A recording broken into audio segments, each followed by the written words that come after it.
Good afternoon, everybody. Question: what do you do when you have a toxic catastrophe in your neighborhood and you just don't know what to do with the cleanup? You send it to Texas. That's right, as if it can't get any worse, we're going to spread the catastrophe around. Now, you ask me, what else are they supposed to do? Well, there are other options, but at this point, spread the love, right? The sad part of the matter is, this is what we know. This has been confirmed today by ABC 13, I believe is the station. Let me look. Yes, ABC 13 in Houston, that the liquid waste from the Ohio train derailment is going to Deer Park. The citizens of Deer Park, Texas aren't happy about this. Deer Park is a suburb of Houston. This is what we know. Imagine what we don't know.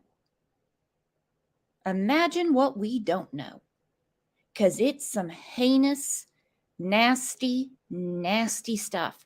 Look at this clip with me. Please leave me a comment, because as you know, I'm really, really fired up about this. Liquids from the train derailment in Ohio are heading here to the Houston area.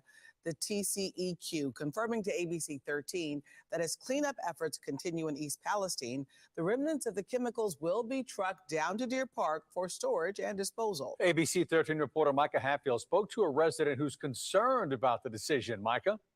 Gina and Eric, this is a more than 1,300-mile trek from Ohio down to Deer Park carrying toxic chemicals. That in and of itself is a concern for people in Deer Park. It's foolish to put it on the roadways. We have accidents on a regular basis. Do they really want to have yet another contamination zone? The TCEQ confirms to ABC 13 that hazardous liquid waste from the train derailment in East Palestine, Ohio, will be driven by truck across several states to Deer Park, Texas. That liquid will be stored and disposed of by a private company called Texas Molecular. Although the commission did not confirm which chemical, they made mention of vinyl chloride, which is what authorities have said several of the crashed train cars were carrying. I know they have to do something with this material. I get it, but it does not have to come so far. Executive Director of the Environmental Institute of Houston, Dr. George Guillen, agrees that is a risk, although he says the transportation is regulated by several agencies. Anything is possible. Okay. Now, how probable it is another thing. So people are going to realize every day tons of these raw products pass into our city. He says the deep well injection method that Texas Molecular specializes in is fairly common. It puts the chemical thousands of feet into the ground and should pose a minimal risk to residents. It's injected in some cases usually 4,000 or 5,000 feet down below any kind of drinking water aquifer.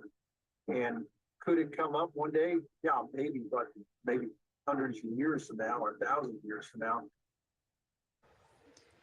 We reached out to the EPA yesterday morning and followed up several times again today, trying to find out when the decision was made to ship that chemical here to Deer Park, when the liquid will be transported, and exactly what chemicals they're bringing here. We are still waiting on a response. Live in the newsroom, Micah Hatfield, ABC 13 Eyewitness News.